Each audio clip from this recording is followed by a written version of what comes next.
Epsilon has priorities. Two very big priorities. I should have seen that coming. I really should. I should have seen that coming. Eventually, something would happen that would reveal the secret of Epsilon. That yes, they're slime balls. It is sad that nobody really seen it. I want to think that Beta seen it, but obviously Beta doesn't really care either way. But I'm sure she'll bring it up later that they're fake. But yeah, that was interesting. I have to say, episode 12 of Eminence and Shadow was definitely one of the best episodes, and sadly, and I know that's going to anger some people, I think that's partly to do with the fact that Sid was barely present, so we actually got to see more of the girls, some fun action, and yes, deep diving into the lore of this world, which, to be fair, a lot of that stuff isn't going to be presented by Sid. Sid doesn't care. If somebody were to go into some big information dump around him, he's just going to go, yeah, sure, whatever, and walk away. It has to be how they've established Sid. It has to be done in the presence of the girls, because again, they want to find out what's going on, especially Alpha, as we see in this episode. we've kind of established two different things in this episode. One is that, yes, like I kind of alluded to in the last episode when they were traveling, not the last episode, I think it was a previous before then, but this episode where they were traveling, and Sid and Rose were on this train, and you can see sort of remnants of a past culture in the background, some ruins. And as we see with this episode, as they enter in the sanctuary, it's exposing these memories of the past. And yes, those memories are of this more advanced technology, labs, and all this research that was being done. Now, why that stuff went away? Maybe it's because of this big battle with the Diablos. Maybe a lot of their culture and stuff got kind of damaged. But again, it's kind of showing that there was some sort of advanced technology there, and they were trying to extract the blood of Diablos in order to infuse it into these girls. And yes, some sort of descendant of Alpha was Olivia, who was one of these girls that was able to take in these Diablo cells, these cells that would enhance them to be kind of demonic and thus be able to fight back against the demons. But additionally, yes, because crazy cult, because crazy mad scientists, obviously that's not going to be the end of it. They want more than just the ability to combat Diablos. They want self-benefit, which is to make them immortal. So they do end up making perfectly 12, one per month, of these beans to be able to essentially make 12 people immortal. Now, they haven't really quite specifically said yet, what does it have to do with the death of this Pope? I'm assuming it's because, I don't know, maybe he wanted an extra one. Maybe they wanted to bring somebody else into the 12, and so they had to get rid of him. Not sure exactly, or again, he wasn't a part of the 12, and he just wanted to expose it. Because it's specifically the round 12, these 12 higher people that, again, as we kind of noted with a long time ago, this guy that was kidnapping Alexia, he wanted to be in that 12 too, which would grant him power and immortality. But again, that's the cool insight. That's the thing that kind of turns everything and twists it all into one thing that I'm finally glad we're getting something of, which again is to really establish, oh, what is the deal with all these girls that Sid has been finding that have been like these big blobs?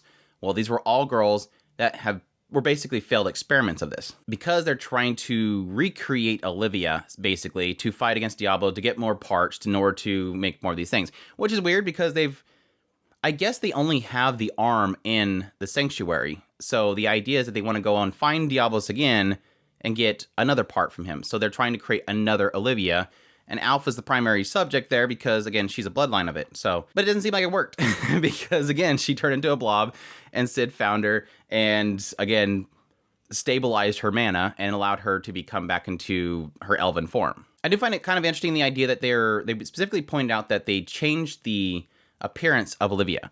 Like, all the statues that have been presented in this area are of this Olivia that is this guy, and he looks human. And the real Olivia that they end up finding in the statue was actually an elf, which I guess goes in the mindset of them wanting to give this appearance to everybody that men and humans themselves are the symbol of peace, the thing that created peace, to not, I guess, glorify the elven tribe. But it didn't really kind of go into it. It's like this is kind of left here. You can make your assumptions, I guess. Now, the interesting question about all these flashbacks is, what is the goal of this witch going to be? Because yes, Sid also enters in this door, comes into pretty much the same area, the sanctuary, but he's kind of in a different area. And he specifically goes and ends up running into the witch that he just fought, which my prediction there was wrong. She does actually have a voice. She does have a Seiyu. I guess just when she was in the arena, she couldn't talk or something. But now he's able to see her. She's able to talk in this position. And yes, she's like, hey, a woman's here kind of tied up. You want to help me? And he's like, he doesn't even think about it. Like, there's a woman inside of the sanctuary sealed off and has a straitjacket.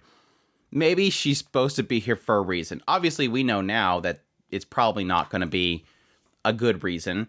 Obviously, the reason that she's tied up is because probably the cult, and the cult didn't like her, probably because she was stopping something bad. So him like letting her go is like, again, in Sid's mind is, whatever, sure, I'll let you go.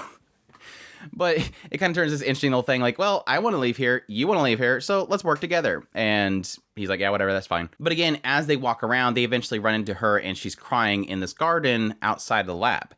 So it's going to be the question mark is, was she another that was a child, an orphan that accepted the cells of Diablos? Or is she a child of one of the researchers? That's going to be the big question mark. All we kind of get a hint here is that she walks up and slaps her and says there's no point in even crying. Kind of indicating that this past self kind of upsets her. Like she regrets the fact that she was this little crybaby. That she didn't do something, that she did do something, trying to shape her up. That's going to be the big question mark. Is it the fact that her old self seeing the atrocities that were being occurred, and that's what caused her to be this big bad guy, this big villain, is because she was trying to destroy what this cult was creating, and thus the cult winners of history basically rewrote it that she was this villain. Now the question mark is why is that when she leaves here, she disappears? Like she said, once I leave here, I'll just disappear. Is it because she's so old, because it's been so long that she's going to disappear because technically she shouldn't be alive at this point? Because this is 1,000 years ago. That's my guess. I'm assuming that Sid's probably going to do something to save her from disappearing, obviously, because now we've established a Seiyu, and she's this hot mama type chick, so she's going to be sticking around. I love this entire time as they progress to entering the sanctuary. Like, Natsumi has to act like, oh no, what am I going to do? Oh, I'm being carried away. Oh, woe's me. And the moment that Alexia and Rose jump in after them, you see this very brief moment where Beta is starting to talk normal, like, okay, well, this is the plan and everything, and then suddenly she has to go back to being like the damsel in distress. And of course, once they fall in there, they have to line on top of each other, and every hand and every face has to be in something because fan service. They point out that there's 2 flaws with this bead of Diablos.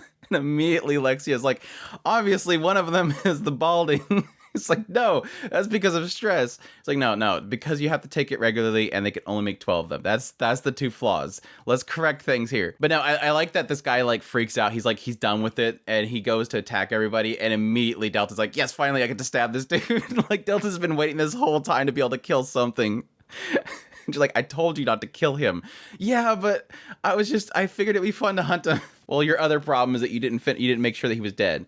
But so yeah, hopefully next episode we'll get to see some Delta action. I've been craving it, and all we've gotten so far of Delta has literally been like 2 still shots of action and nothing else. I want to see Delta animated. Please, Studio Nexus, please animate Delta for me. I just want to see her move. Like, I literally feel at this point like every shot of Delta is a still. I want to think of one movement that she's made in this animated series, and it's always been stills. So again, I just crave Delta animated, please. Anyways, like I said, it's not crazy awesome storyline here. I just like to see this connection between the characters.